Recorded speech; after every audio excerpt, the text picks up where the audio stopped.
वार्ता में कुछ गंभीर विषय, कुछ महत्वपूर्ण निर्णय आपसे साझा करूंगा।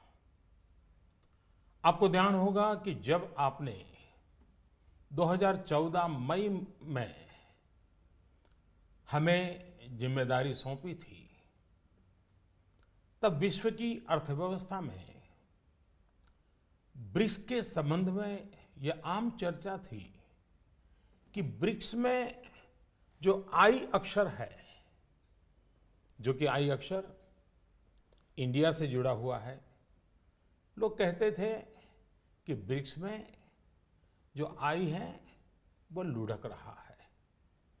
लगातार 2 साल के देशव्यापी अकाल के बावजूद भी पिछले 2.5 वर्षों में आप सब 125 करोड़ देशवासियों के सहयोग से आज भारत ने ग्लोबल इकोनॉमी में एक ब्राइट स्पॉट अर्थात चमकता सितारा के रूप में अपनी उपस्थिति दर्ज कराई है।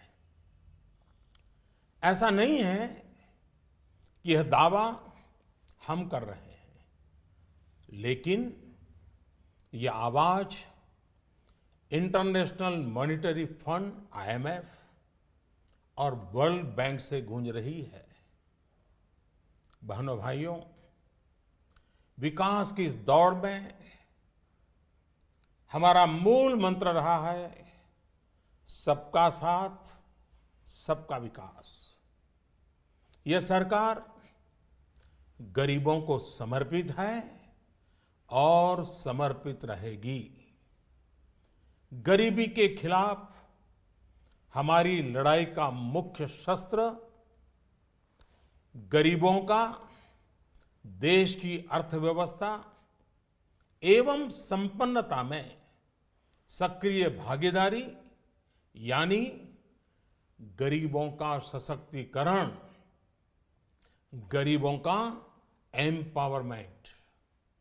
इस प्रयास की झलक आप लोगों को प्रधानमंत्री जन धन योजना, जन धन से जन सुरक्षा योजना, आर्थिक गतिविधियों के लिए प्रधानमंत्री मुद्रा ऋण योजना, दलित, आदिवासी और महिला उद्यमों के लिए स्टैंड अप इंडिया योजना, गरीबों के घर तक गैस का चूल्हा पहुंचाने के लिए प्रधानमंत्री उज्ज्वला योजना, किसानों की आमदनी सुरक्षित करने के लिए प्रधानमंत्री फसल बीमा योजना और प्रधानमंत्री कृषि सिंचाई योजना, उनको अपने खेतों से ही सही उपज पाने के लिए सॉइल हेल्थ कार्ड योजना और सही उपज का सही दाम पाने के लिए ई नाम अर्थात राष्ट्रीय कृषि बाजार योजना।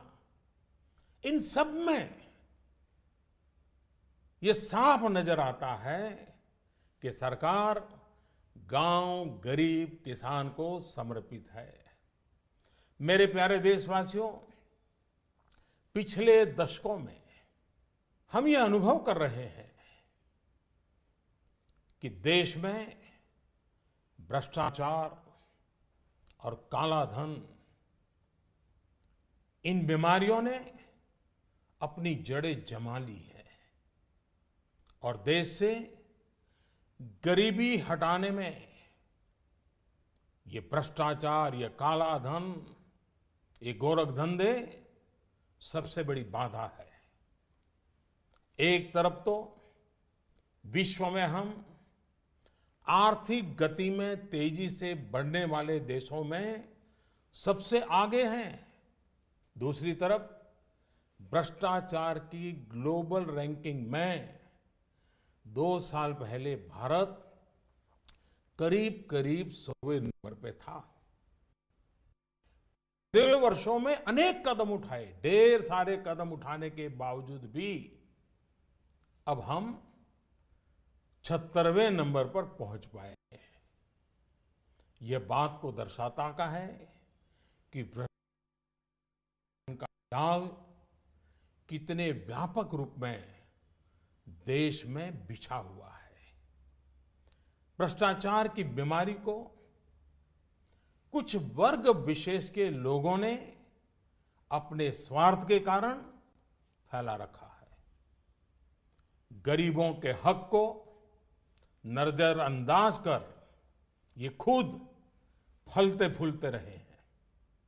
कुछ लोगों ने पद का दुरुपयोग करते हुए इसका भरपूर फायदा उठाया।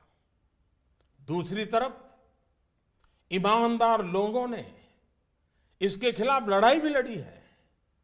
देश के करोड़ों नागरिकों ने ईमानदारी को जी करके दिखाया है। हम प्रायः यह सुनते हैं कि गरीब एक ऑटो ड्राइवर अपनी गाड़ी में छूट गई सोने के आभूषण वाले बैग को उसके असली मालिक को कैसे ढूंढता है और लौटाता है। कई बार हम सुनते हैं कि कोई टैक्सी ड्राइवर यात्रियों का कुछ सामान अगर छूट जाता है, मोबाइल फोन रह जाता है, तो अपने खर्चे से उनको ढूंढने जाता है और पहुंचा देता है। अरे सब्जी बेचने वाला भी, सामान्य दुकानदार भी अगर ग्राहक से गलती से ज्यादा पैसे ले लिए तो उसको भी बुला करके लौटा देता है। मेरे प्यारे देशवासियों,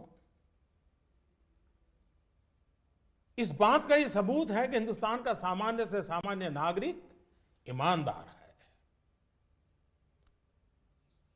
लेकिन मेरे प्यारे देशवासियों, हर देश के विकास के इतिहास में ऐसे क्षण आए हैं जब एक शक्तिशाली और निर्णायक कदम की आवश्यकता महसूस की गई। इस देश ने यह वर्षों से महसूस किया है कि भ्रष्टाचार, कालाधन, जाली नोट और आतंकवाद ऐसे नासूर हैं जो देश को विकास की दौड़ में पीछे धकेलती है। देश को, समाज को अंदर ही अंदर खोखला कर देती है। मेरे प्यारे देशवासियों, आतंकवाद की भयानक तो कौन नहीं जानता है। कितने निर्दोष लोगों को मौत के घाट उतार दिया जाता है। लेकिन क्या आपने सोचा है कि इन आतंकियों को पैसा कहां से मुहैया होता है? सीमा पार के हमारे शत्रु जाली नोटों के जरिए, नकली नोटों के जरिए अपना धंधा भारत में चलाते हैं और यह सालों से चल रहा है। अनेक बार 500 और 1000 रुपए की जाली नोटों का कारोबार इसके करने वाले भी पकड़े गए हैं। लाखों करोड़ों की नोटें भी जब्त की गई हैं। बहनों भाइयों, एक तरफ आतंकवाद और जाली नोटों का जाल देश को तबाह कर रहा है, दूसरी ओर भ्रष्टाचार और काले धन की चुनौती देश के सामने बनी हुई है।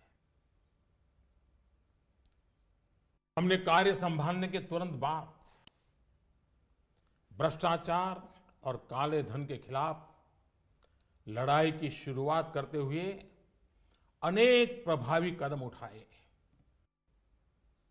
जैसे काले धन की जांच के लिए सुप्रीम कोर्ट के पूर्व जज की अध्यक्षता में एसआईटी का गठन किया। विदेशों में जमा काले धन के लिए 2015 में मजबूत कानून बनाने का हमने काम किया। काले धन को विदेशों से वापस लाने के लिए विभिन्न देशों के साथ टैक्स समझौतों में हमने परिवर्तन किया, नए समझौते किए। अमेरिका सहित विभिन्न देशों के साथ सूचना आदान प्रदान, इंफॉर्मेशन एक्सचेंज करने का प्रावधान किया। भ्रष्टाचारियों की बेनामी संपत्ति को रोकने के लिए अगस्त 2016 में एक और मजबूत कानून, इन सारे कानून से एक बहुत बड़े चोर दरवाजे को बंद कर दिया गया। देश में अघोषित आय को पेनल्टी के साथ घोषित करने की योजना में काफी बड़ी मात्रा में अघोषित आय उजागर हुई। मेरे प्यारे देशवासियों, इन सारे प्रयासों से पिछले 2.5 साल में भ्रष्टाचारियों से करीब करीब 1.25 लाख करोड़ रुपया, ये कम रकम नहीं है, 1.25 लाख करोड़ रुपए का काला धन बाहर लाया गया है। ऐसे करोड़ों भारतवासी जिनके रग रग में ईमानदारी दौड़ती है, उनका मानना है कि भ्रष्टाचार, काले धन, बेनामी संपत्ति, जाली नोट और आतंकवाद के खिलाफ निर्णायक लड़ाई होनी चाहिए। कौन ईमानदार नागरिक ऐसा होगा जिसे अफसरों के घर बिस्तर के नीचे से या जगह जगह बोरियों में करोड़ों रुपयों पाने जाने की खबर से पीड़ा न होती हो। आज देश की मुद्रा व्यवस्था का हाल यह है कि देश में कुल सिक्कों और नोटों की जो मूल्य है, उसमें 500 और 1000 रुपया वाले नोटों का हिस्सा लगभग 80 से 90% तक पहुंच गया है। देश में कैश का अधिकतम सर्कुलेशन का एक सीधा संबंध भ्रष्टाचार से है। भ्रष्टाचार से अर्जित कैश का कारोबार महंगाई पर बड़ा असर पैदा करता है। इसकी मार गरीबों को झेलनी पड़ती है। इसका सीधा प्रभाव गरीब और मध्यम वर्ग की खरीदने की शक्ति पर पड़ता है। आपका भी स्वयं का अनुभव होगा। जब मकान खरीदने जाते होंगे, जमीन खरीदने जाते होंगे, तो आपसे जब सौदा होता होगा तब कहते होंगे कि कुछ धन चेक में लेंगे और ज्यादातर कैश में मांगी जाती होगी। ईमानदार व्यक्ति के लिए कुछ भी खरीदना, एक मध्यम वर्ग के व्यक्ति को घर भी खरीदना हो तो उसके पास काले धन नहीं है तो मुसीबत हो जाती है। तो उसके पास कैश के इस धंधे के कारण मकान, जमीन, उच्च शिक्षा, चिकित्सा, ऐसे अनेक सेवाओं को, उन वस्तुओं को इन कारणों से उनकी मूल्य में कृत्रिम वृद्धि भी होती है, आर्टिफिशियल इंक्रीज होता है। भ्रष्टाचार से जमा किया गया धन हो या काला धन हो, ये दोनों बेनामी हवाला कारोबार को भी बल देते हैं। और हम जानते हैं हवाला का उपयोग आतंकियों ने हथियार की खरीद फरोख्त में भी किया है।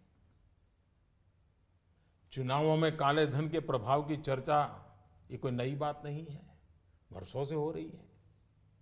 बहनों और भाइयों, देश को भ्रष्टाचार और काले धन रूपी दिमक से मुक्त कराने के लिए एक और सख्त कदम उठाना जरूरी हो गया है।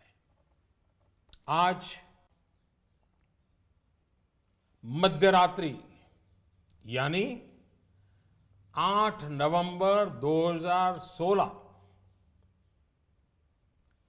की रात्रि को 12 बजे से वर्तमान में जारी 500 रुपए और 1000 रुपए के करेंसी नोट लीगल टेंडर नहीं रहेंगे। ये मुद्राएं कानूनन अमान्य होगी। 500 और 1,000 रुपये के पुरानी नोटों के जरिए लेन देन की व्यवस्था आज नहीं होगी। काले धन और जाली नोट के कारोबार में लिप्त देश विरोधी और समाज विरोधी तत्वों के पास मौजूद 500 रुपये, 1,000 रुपये के पुराने नोट अब केवल कागज के एक टुकड़े के समान रह जाएंगे। ऐसे नागरिक जो संपत्ति मेहनत और ईमानदारी से कमा रहे हैं, उनके हितों की और उनके हक की पूरी रक्षा की जाएगी। ध्यान रहे कि 100 रुपये, 50 रुपये, 20 रुपये, 10 रुपये, 5 रुपये, 2 रुपये और 1 रुपया का नोट और सभी सिक्के नियमित है और लेन देन के लिए उपयोग हो सकते हैं, उस पर कोई रोक नहीं है। हमारे यह कदम देश में भ्रष्टाचार, काला धन एवं जाली नोट के खिलाफ हम जो लड़ाई लड़ रहे हैं, सामान्य नागरिक जो लड़ाई लड़ रहा है, उसको इससे ताकत मिलने वाली है। इन दिनों में देशवासियों को कम से कम तकलीफ का सामना करना पड़े, इसके लिए हमने कुछ व्यवस्था की है। 500 और 1,000 रुपये के पुराने नोट 10 नवंबर से लेकर 30 दिसंबर 2016 तक आप अपने बैंक या डाकघर, पोस्ट ऑफिस के खाते में बिना किसी सीमा के जमा करवा सकते हैं। आपके पास लगभग 50 दिनों का समय है। अतः नोट जमा करने के लिए आपको अफरा तफरी करने की कोई आवश्यकता नहीं है। आपकी धनराशि आप ही की रहेगी, आपको कोई चिंता करने की जरूरत नहीं है। 500 रुपये या 1,000 रुपये के पुराने नोटों को खाते में डालकर आप अपनी जरूरत के अनुसार फिर से निकाल सकते हैं। केवल शुरू के दिनों में खाते में से धनराशि निकालने पर प्रतिदिन 10,000 रुपया और प्रति सप्ताह 20,000 रुपये की सीमा तय की गई है। ऐसा नए नोटों की उपलब्धता को ध्यान में रखते हुए किया गया है। इस सीमा में आने वाले दिनों में वृद्धि कर दी जाएगी। खाते में जमा करने की सुविधा के साथ साथ एक दूसरी सुविधा भी दी जा रही है। तत्काल आवश्यकता के लिए 500 और 1,000 रुपये के पुराने नोटों को नए एवं मान्य नोट के साथ 10 नवंबर से 30 दिसंबर तक आप किसी भी बैंक या प्रमुख और उप डाकघर, हेड पोस्ट ऑफिस और सब पोस्ट ऑफिस के काउंटर से अपना पहचान पत्र जैसे कि आधार कार्ड, मतदाता कार्ड यानी कि voter card, passport, pan card इत्यादि सबूत के रूप में पेश करके आप नोट बदल सकते हैं। प्रारंभ में 10 नवंबर से 24 नवंबर तक 4,000 रुपया तक के पुराने 500 एवं 1,000 रुपये के नोट बदले जा सकते हैं। 15 दिनों के बाद यानी 25 नवंबर से 4,000 रुपये की सीमा में वृद्धि कर दी जाएगी। ऐसे लोग जो इस समय सीमा के अंदर अर्थात 30 दिसंबर 2016 तक पुराने नोट किसी कारणवश अगर जमा नहीं कर पाए, उनको 500 और 1000 रुपए के पुराने नोट बदलने का एक आखिरी अवसर भी दिया जाएगा। ऐसे लोग रिजर्व बैंक के निर्धारित ऑफिस में अपनी राशि एक घोषणा पत्र यानी डिक्लेरेशन फॉर्म के साथ 31 मार्च 2017 तक जमा करवा सकते हैं। 9 नवंबर और कुछ स्थानों में 10 नवंबर को भी एटीएम काम नहीं करेंगे। प्रारंभ में एटीएम से प्रति कार्ड प्रतिदिन निकाली जा सकने वाली राशि की सीमा 2000 रुपया रहेगी। फिर उसे कुछ अवधि के बाद बढ़ाकर वैसे तो 500 और 1000 रुपए के पुराने नोट आज रात्रि 12 बजे से कानूनी तौर पर खत्म हो जाएंगे, परंतु सामान्य जनजीवन की जरूरतों को ध्यान में रखते हुए मानवीय दृष्टिकोण से हमने इस प्रक्रिया में शुरू के 72 घंटों में यानी कि 72 आवर्स मतलब कि 11 नवंबर की रात्रि 12 बजे तक नागरिकों के लिए कुछ विशेष व्यवस्था की है। जैसे 11 नवंबर की रात्रि 12 बजे तक सभी सरकारी अस्पतालों में भुगतान के लिए पुराने 500 या 1000 रुपये के नोट स्वीकार किए जाएंगे। इससे वैसे परिवार जिनमें कोई बीमार है उन्हें उपचार में कोई बाधा ना आए। ऐसे में यदि दवाई की दुकान की व्यवस्था है, यदि दवाई की दुकान की व्यवस्था है तो डॉक्टर के दिए गए पर्चे पर 500 और 1000 के पुराने नोटों से दवा खरीदने की सुविधा भी 72 घंटे तक उपलब्ध रहेगी। ऐसे ही 11 नवंबर की रात्रि 12 बजे तक रेलवे के टिकट बुकिंग काउंटर, सरकारी बसों के टिकट बुकिंग काउंटर और हवाई अड्डों पर एयरलाइंस के जो टिकट बुकिंग काउंटर पर केवल टिकट खरीदने के लिए पुराने नोट अर्थात 500 और 1000 रुपये के नोट स्वीकार करने की छूट होगी।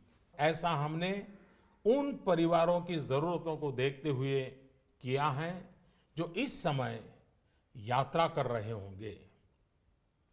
केंद्र अथवा राज्य सरकार द्वारा प्रमाणित कोऑपरेटिव की दिनचर्या की वस्तुओं की दुकान जैसे केंद्रीय भंडार, सफल और दुग्ध विक्रय केंद्र, मिल्क पाउडर, ऐसे स्थानों पर भी 11 नवंबर के नोट स्वीकार करने की छूट होगी।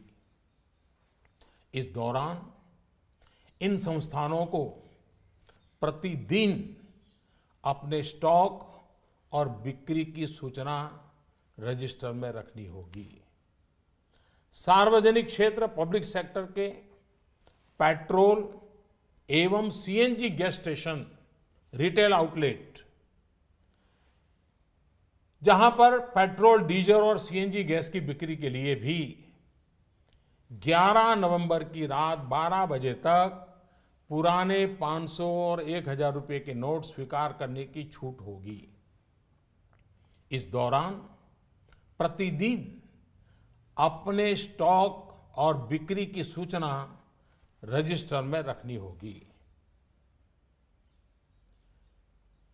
शवदाह गृह, श्मशान गृह, क्रेमेटोरियम, ऐसी जगहों पर भी 11 नवंबर की रात 12 बजे तक पुराने 500 और 1000 रुपए के नोट स्वीकार करने की छूट होगी।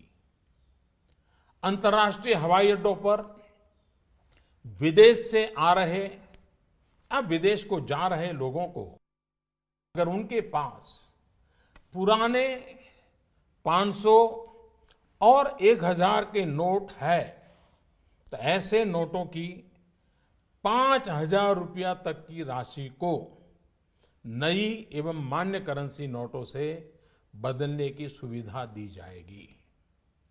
अंतर्राष्ट्रीय पर्यटकों को अंतर्राष्ट्रीय हवाई अड्डों पर विदेशी मुद्रा या 5000 रुपये तक के पुराने नोटों को नई एवं मान्य करेंसी नोटों से बदलने की सुविधा दी जाएगी।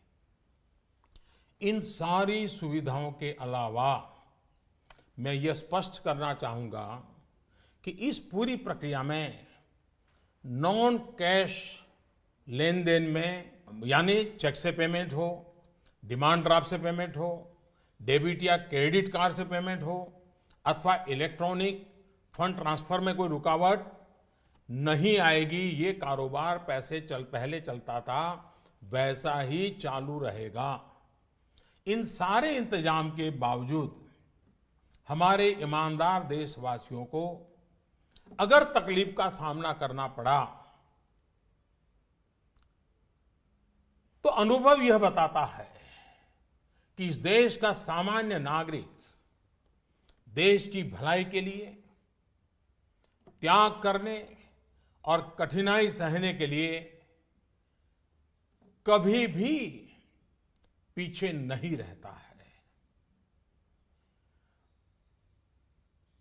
जब मैं सुनता हूं कि कोई गरीब विधवा एलपीजी सब्सिडी छोड़ने में आगे आती है,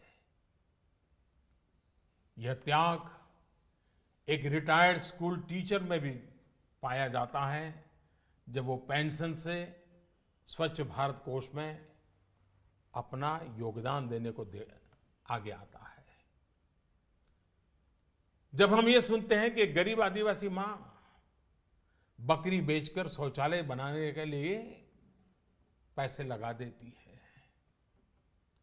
एक फौजी अपने गांव को स्वच्छ गांव बनाने के लिए 57,000 रुपए का दान देने के लिए आगे आता है। मैंने तो यह देखा है कि देश के सामान्य नागरिक की एक ही तमन्ना है कि वह कुछ भी कर गुजरने को तैयार है, बस देश का कल्याण हो। अतः भ्रष्टाचार, काला धन, जाली नोट और आतंकवाद के खिलाफ जंग में हम लोग थोड़ी सी कठिनाई, वह भी कुछ दिनों के लिए, तो झेल ही सकते हैं।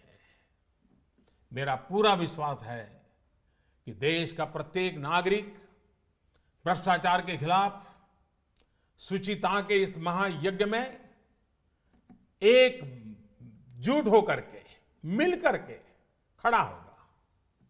मेरे प्यारे देशवासियों, दिवाली के पर्व के बाद अब ईमानदारी के इस उत्सव में, प्रामाणिकता के इस पर्व में आप बढ़ चढ़ करके हाथ बटाएं। मेरा पूरा विश्वास है कि देश के सभी राजनीतिक दल, राजनीतिक कार्यकर्ता, सामाजिक एवं शैक्षणिक संस्थाएं, मीडिया, समाज के सभी वर्ग इस महान कार्य में सरकार से भी ज्यादा बढ़ चढ़ करके भाग लेंगे, सकारात्मक भूमिका अदा कराएंगे और इस पवित्र कार्य को सफल बना के ही रहेंगे। मेरे प्यारे देशवासियों, ये बातें जब सब मैं आपके सामने रख रहा हूं, इसी समय सरकार के अलग अलग विभागों को भी जानकारी हो रही है। बैंक हो, पोस्ट ऑफिस हो, रेलवे हो, अस्पताल हो, उनके अधिकारियों को भी इस विषय की इसके पहले कोई जानकारी नहीं मिली है, क्योंकि इस काम में गोपनीयता बहुत ही आवश्यक थी। ऐसी स्थिति में रिजर्व बैंक सभी बैंक्स और पोस्ट ऑफिस को कम समय में बहुत सारी व्यवस्था करनी उनके सामने है, बड़ा है। इस व्यवस्था में कुछ समय तो जाएगा, इसलिए रिजर्व बैंक ने यह फैसला लिया है कि 9 नवंबर को सभी बैंक पब्लिक कार्य के लिए बंद रहेंगे। नागरिकों को असुविधा होगी। मेरा पूरा भरोसा है कि बैंक और पोस्ट ऑफिस के काम करने वाले सभी साथी देश हित में इस पवित्र कार्यक्रम को सफलतापूर्वक परिपूर्ण करेंगे। भूतकाल में उन्होंने ये करके दिखाया है। मेरा जनता जनार्दन से इतना ही आग्रह है कि सभी नागरिक धैर्य रखते हुए सभी बैंक्स और पोस्ट ऑफिस के अधिकारियों को सहयोग करें। यही मेरी उनसे आग्रहपूर्वक विनती है। बहनों और भाइयों, समय समय पर मुद्रा व्यवस्था को ध्यान में रखकर रिजर्व बैंक केंद्र सरकार की सहमति से नए अधिक मूल्य के नोटों को सर्कुलेशन में लाता रहा है। 2014 में रिजर्व बैंक ने 5,000 और 10,000 रुपए के करेंसी नोट का प्रस्ताव सरकार को भेजा था, जिसे हमारी सरकार ने विचार विमर्श के बाद अस्वीकार कर दिया था। अब इस पूरी प्रक्रिया में रिजर्व बैंक द्वारा 2,000 रुपए के नए नोट के प्रस्ताव को स्वीकार किया गया है। पूरी तरह से नए तौर पर डिजाइन किए गए 500 रुपए और 2,000 रुपए के नए नोट, नए करेंसी नोट अब सर्कुलेशन में लाया जाएगा। रिजर्व बैंक अपने पिछले अनुभवों को ध्यान में रखते हुए करेंसी सर्कुलेशन में अधिक मूल्यों के नोटों का हिस्सा अब एक सीमा के अंदर ही रहे, इसके लिए रिजर्व बैंक आवश्यक प्रबंध करेगा। अंत में मेरे प्यारे देशवासियों, मैं यह दोहराना चाहता हूं कि किसी देश के इतिहास में ऐसे क्षण आते हैं जब हर व्यक्ति यह महसूस करता है कि उसे भी उस क्षण का हिस्सा बनना है, उसे भी राष्ट्रहित में, राष्ट्र निर्माण में अपना योगदान देना है। परंतु ऐसे क्षण हर किसी की जिंदगी में गिने चुने ही आते हैं। आज समय हमें फिर से एक अवसर दे रहा है। हर सामान्य नागरिक भ्रष्टाचार, कालाधन, जाली नोट के खिलाफ इस महायज्ञ में, इस लड़ाई में अपना योगदान दे सकता है। बहनों और भाइयों, आपसे इस प्रक्रिया में जितना सहयोग मिलेगा, शुद्धिकरण उतना ही सफल होगा। देश के लिए यह चिंता का कारण था कि भ्रष्टाचार और काले धन को जीवन का एक सहज हिस्सा मान लिया गया था। यह सोच आज हमारे राजनीतिक, सामाजिक और प्रशासनिक जीवन को दीमक की तरह खाए जा रहा है। शासन व्यवस्था का कोई भी अंग इस दीमक से अछूता नहीं है। समय समय पर हमने देखा है कि भारत के सामान्य जनमानस को अगर भ्रष्टाचार और कुछ दिनों की असुविधा में से एक को चुनना हो तो बेहिचक, मैं कहता हूं बेहिचक, मेरे देश का ईमानदार नागरिक असुविधा को तो चुनेगा, लेकिन भ्रष्टाचार को कदापि नहीं चुनेगा। आपसे मैं फिर एक बार आह्वान करता हूं कि आइए, जैसे आपने दिवाली के पर्व में अपने घर और आस पड़ोस की सफाई की, वैसे ही सफाई के काम को आगे बढ़ाते हुए हम इस महायज्ञ में अपनी भी कुछ आहुति डालकर इसे सफल बनाएं। इतने बड़े देश में इतनी बड़ी सफाई के महापर्व में असुविधा को ध्यान में न रखते हुए आइए सभी शुचिता की दिवाली मनाएं।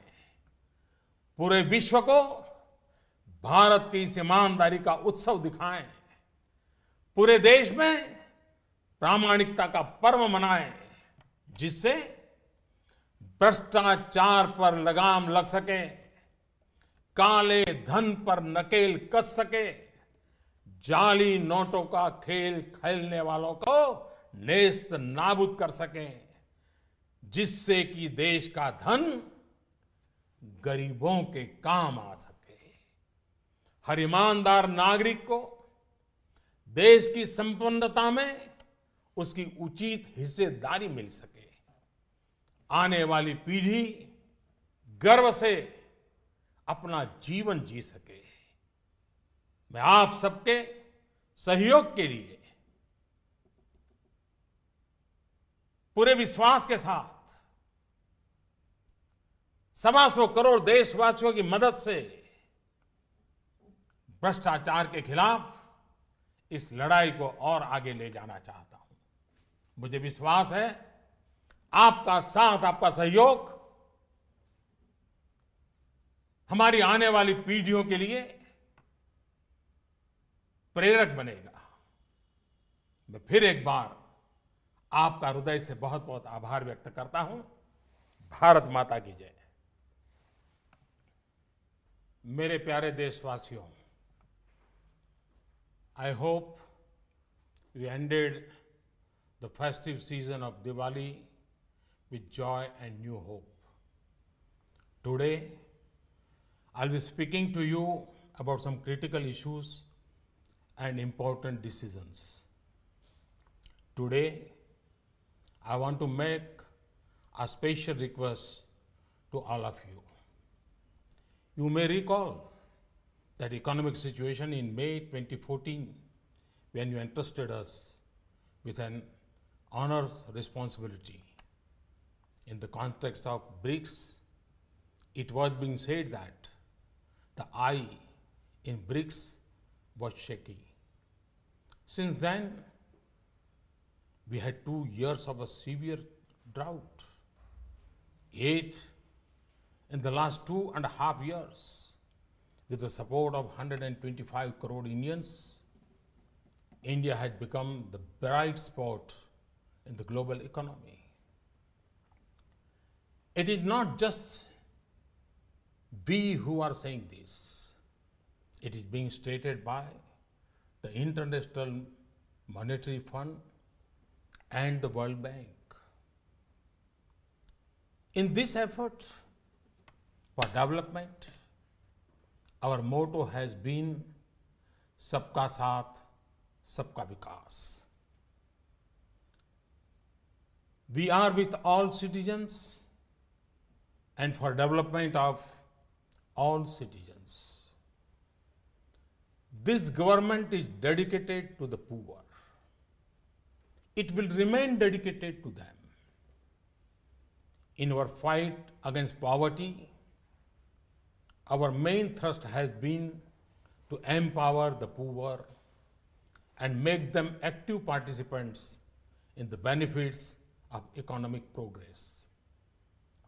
The Pradhan Mantri Jan Dhan Yojana, the Jan Suraksha Yojana, the Pradhan Mantri Mudra Yojana, small enterprises, the Stand Up India program for Dalits, Adivasis and women, the Pradhan Mantri Ujjwala scheme for gas connections in the homes of the poor, the Pradhan Mantri Fasal Bima Yojana and Pradhan Mantri Krishi Sinchai Yojana to protect the income of farmers, the Soil Health Card scheme to ensure the best possible yields, the E-NAM, the National Marketplace scheme to ensure farmers get the right price for their produce. These are all reflections of this approach. In the past decades, the specter of corruption and black money has grown. It has begun the effort to remove poverty. On the one hand, we are now number one in the rate of economic growth. But on the other hand, we were ranked close to 100 in the global corruption perception ranking 2 years back. In spite of many steps taken, we have only been able to reach a ranking of 76 now. Of course, there is improvement. This shows the extent to which corruption and black money have spread their tentacles. The evil of corruption has been spread by certain sections of society for their selfish interests. They have ignored the poor and cornered the benefits. Some people have misused their office for personal gain. On the other hand, honest people have fought against the evil.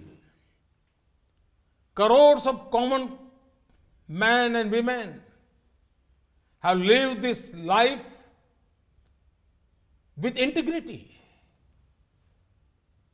We hear about poor auto rickshaw drivers returning gold ornaments left in the vehicles to their rightful owners. We hear about taxi drivers who take pains to locate the owners of the cell phones left behind. We hear vegetable vendors who return excess money given by customers.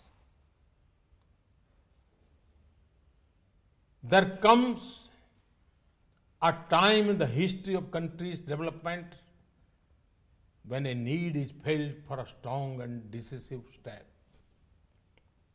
For years, this country has felt that corruption, black money, and terrorism are fast-running swords holding us back in the race towards development. Terrorism is a frightening threat. So many have lost their lives because of it. But have you ever thought about how these terrorists get their money? Enemies from across the border run their operations using fake currency notes. This has been going on for years. Many times, those using fake 500 and 1000 rupee notes have been caught and many such notes have been seized. Brothers and sisters, on the one hand is the problem of terrorism. On the other hand is the challenge posed by corruption and black money. We began our battle against corruption by setting up an SIT headed by a retired Supreme Court judge immediately upon taking office. Since then, a law was passed in 2015 for disclosure of foreign black money.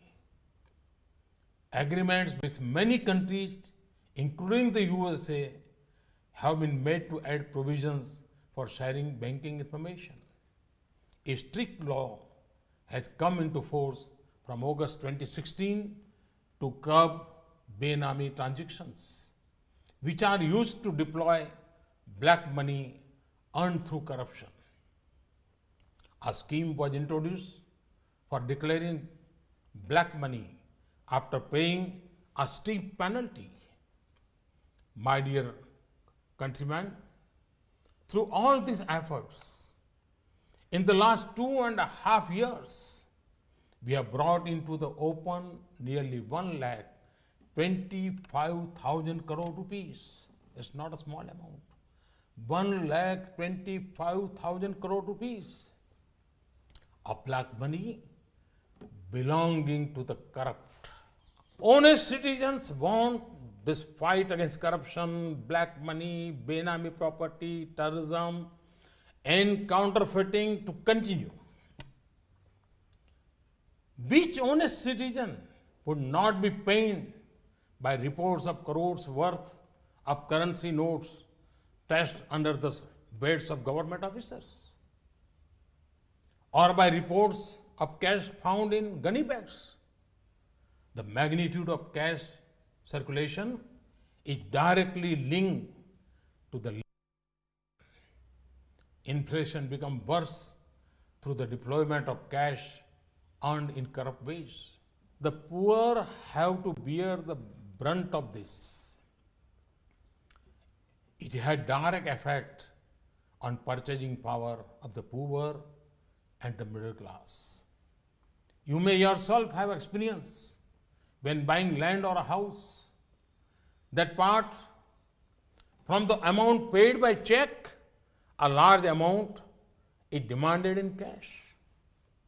This creates problem for an honest person in buying property.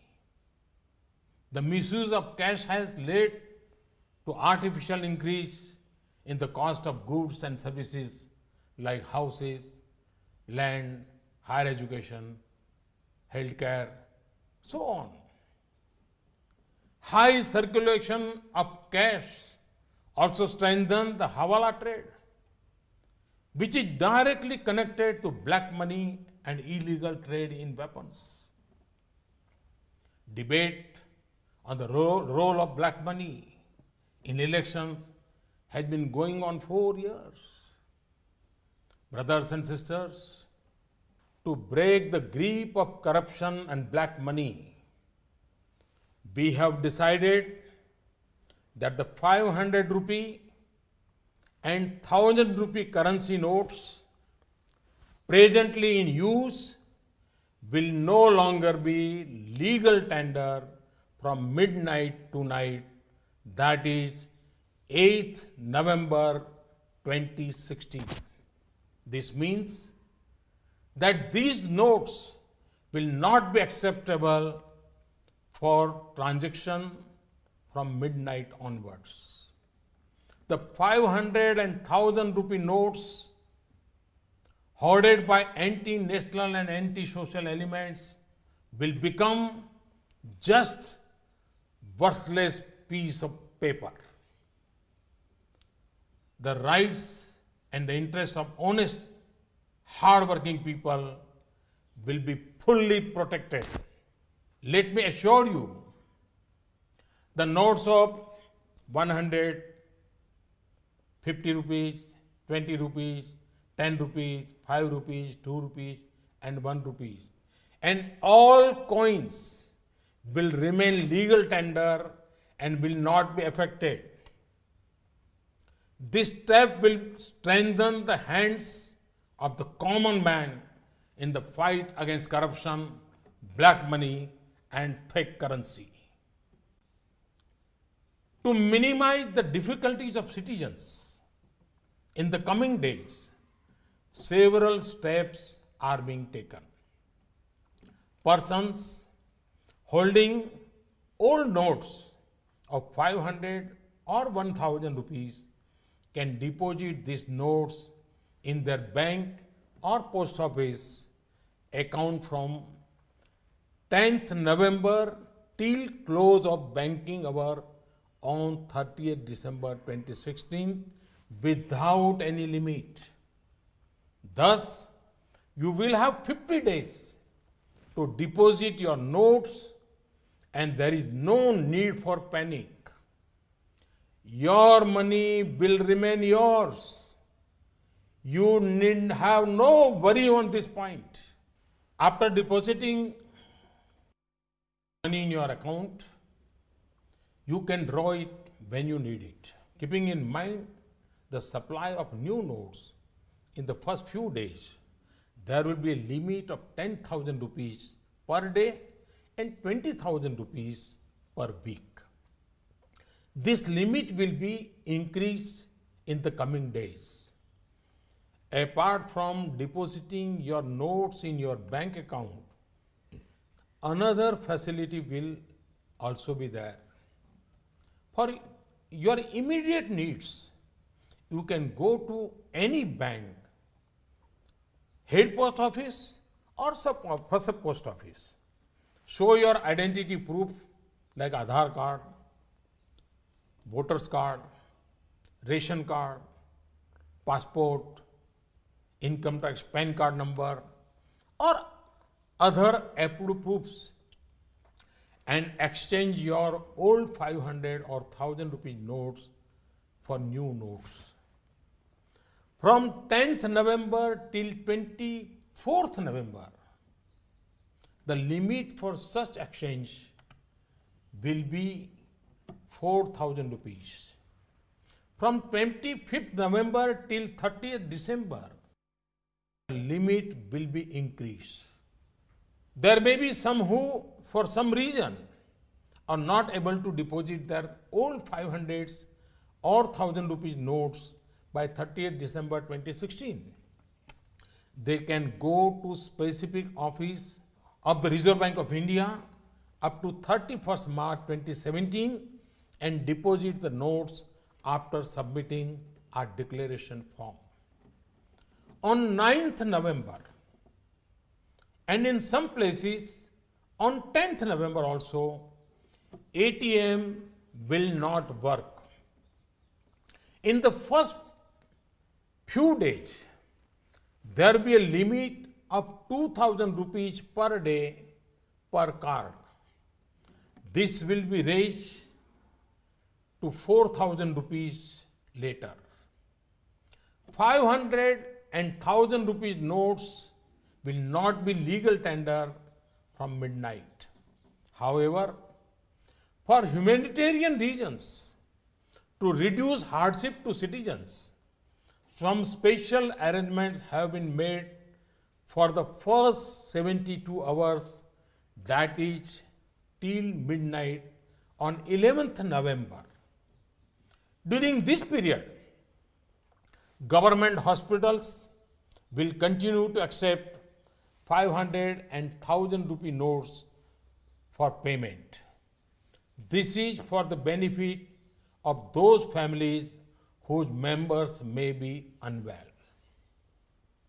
Pharmacies in government hospitals will also accept these notes for buying medicines with doctor's prescription.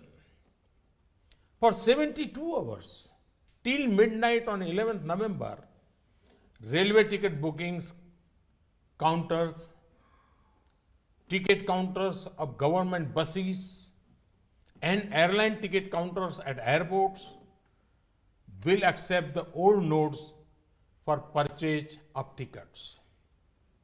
This is for the benefit of those who may be traveling at this time.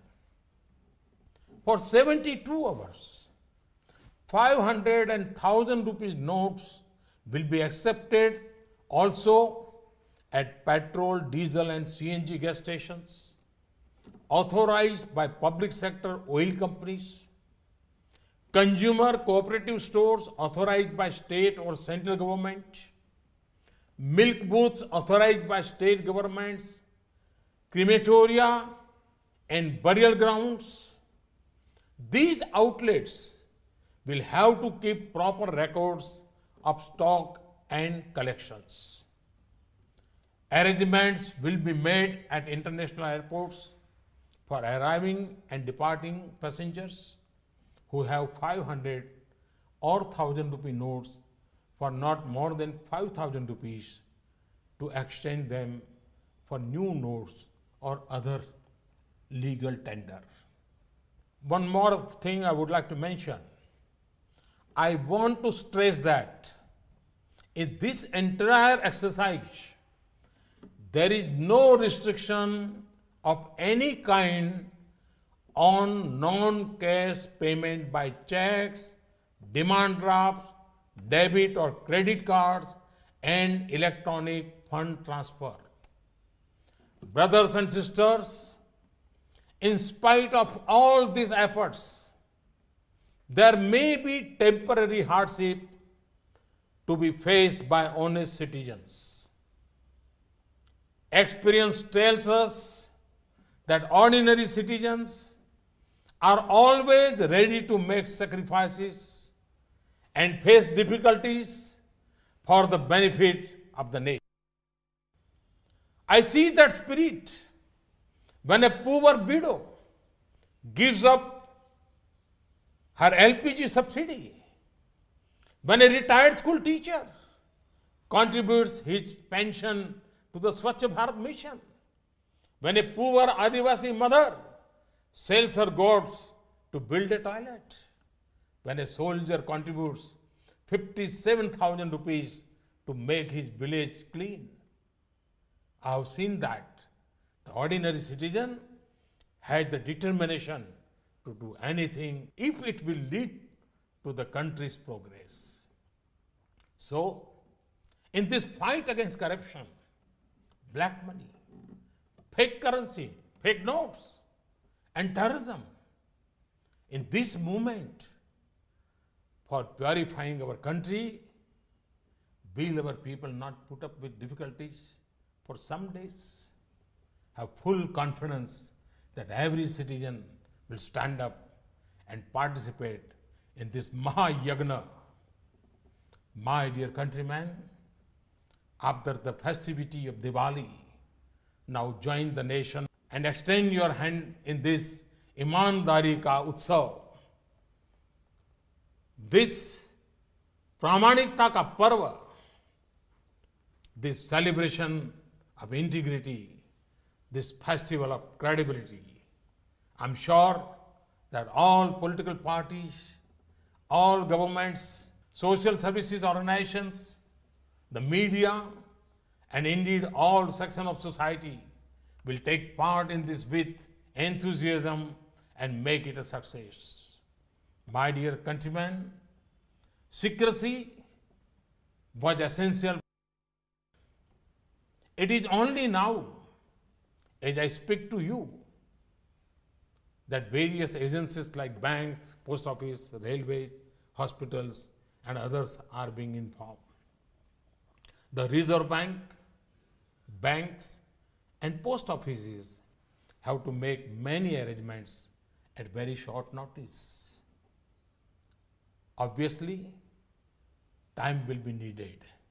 Therefore, all banks will be closed to the public on 9th November.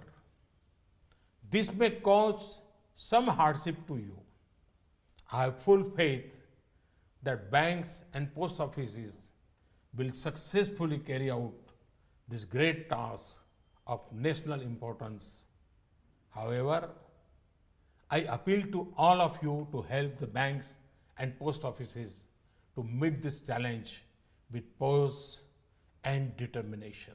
My dear citizens, from time to time, based on currency needs, the Reserve Bank, with the approval of the central government, brings out new notes of higher value.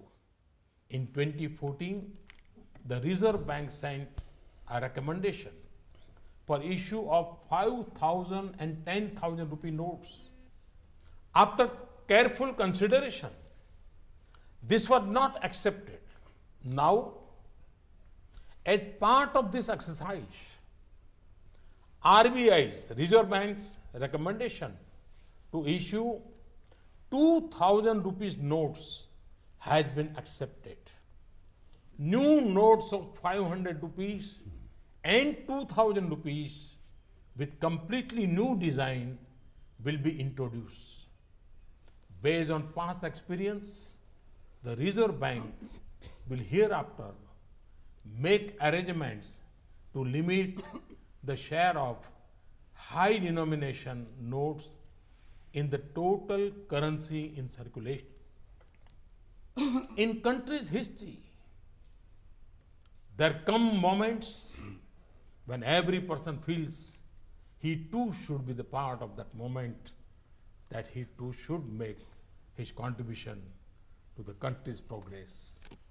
Such moments come but rarely. Now we again have an opportunity where every citizen can join this Mahayagna against the ills of corruption, black money, and fake notes. The more help you give in this campaign, the more successful it will be.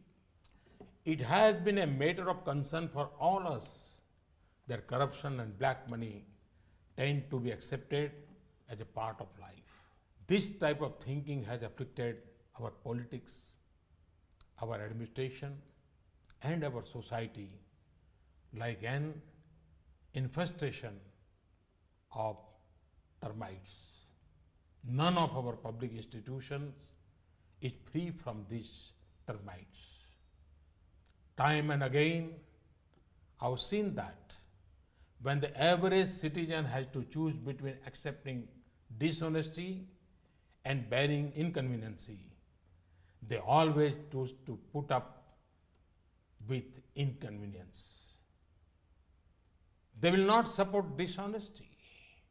Once again, let me invite you to make your contribution to this grand sacrifice for cleansing our country, just as you clean your surroundings during Diwali.